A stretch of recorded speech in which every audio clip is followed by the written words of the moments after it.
Assalamu alaikum and very good morning to you. Today in the online classes we are going to discuss for the subject chemistry for the grade 7.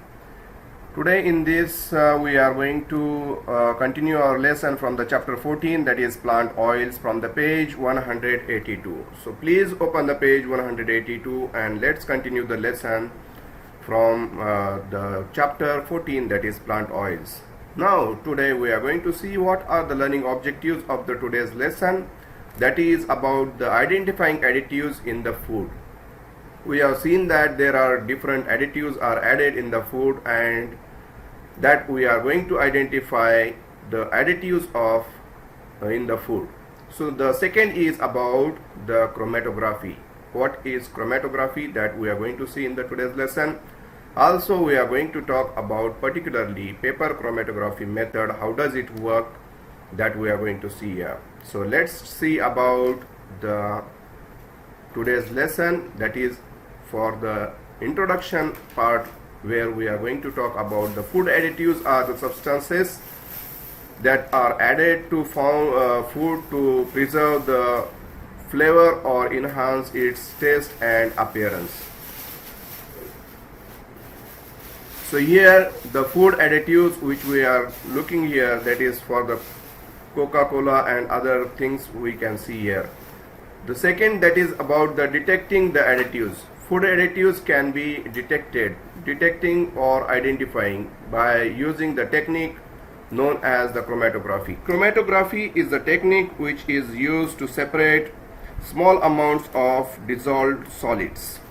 Chromatography is the technique which is being used to separate the small amounts of dissolved solids. Here this technique separates out the different components within the food additives based on how well they dissolve in a particular solvent, and also here their solubility determines how far they travel across the surface, that is when we are using the chromatography paper, then how they are going to be traveled across the surface. Also we will be going to see here, once the compounds has been separated out using chromatography, they can be identified by comparing with known substances. Alternatively, a mass spectrometer can be used. Here we are going to see about the technique which we are using here, that is for the chromatography technique, and that is based on particularly paper chromatography. Here first thing we are going to see that how to identify, how to analyze the substances. Describe how you would detect artificial food colorings, and explain how colorings can be identified using chromatography.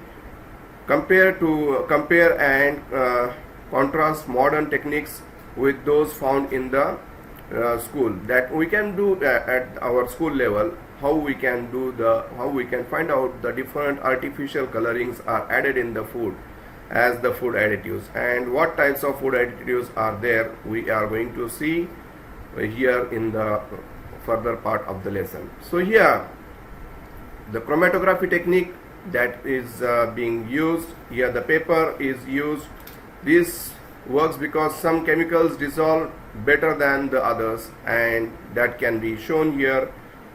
As we can see here, the solvent which is the mobile phase and the paper which is the stationary phase. So here the two phases particularly we are going to consider when we are talking about the paper chromatography, where the one phase which is the solvent, which is movable phase, and the other phase which is the paper, that is the stationary phase. So which is stable, which is stationary, we call it as paper as the stationary phase. So here we can see the different spots. The least soluble spot is here, and the most soluble spot is here. Also we can see here the paper chromatography, how does this technique works, particularly when the chromatography let's separate inks and dyes according to the size and the solubility of their particular particles in the solvent. So here we are going to take the different spots. Now here, as the solvent Water rises through the paper, it dissolves. The sample mixture which will then travel up the paper. Small particles travel further than large particles due to differences in their solubility. As I told you, this chromatography technique is particularly, it works on the principle that how far the solvent is traveling, and here the small particles travels further than large particles due to the differences in solubility and their attractions with the paper. And also the insoluble dye will be left on the baseline. So here you are finding that this is the baseline where the black spot you are finding. This is the baseline where the insoluble dye you will find it here. In another figure also we can see the different things, like here this is these are the different spots for the separated ink particles. Also here you will find that the spot of dye to be separated. Here this is the spot we have taken on the baseline. This is the solvent which you are using here, and this the paper which you kept in the solvent. So this is the beaker. In the beaker you are going to take the solvent and the paper which we are putting in the solvent. So accordingly this baseline is above the solvent level, so it will be going to show you the different spots from the ink particles. So through this way we can separate the different spots, and from that we can find out the different particles which are present in that. Also once the solvent has completed its movement up the paper is allowed to dry. There will be a pattern of colors on the paper as we find it here, the red color, pink, blue, green, yellow, all these different colors.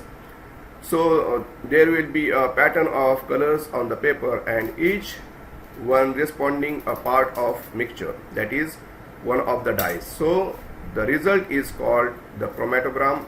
Here what we are finding here is the result that we are seeing here, the chromatogram. This I have made this particular figure for similar picture which is there on the page 182. So with this we can say that we can find out the different food additives like coloring agents, the colors which we are adding in the food that can be separated out and find it out, identified by using the method called the paper chromatography. So with this I am going to conclude here the today's lesson. I will be back with the further part of the lesson with the new video. Till then, thank you and goodbye.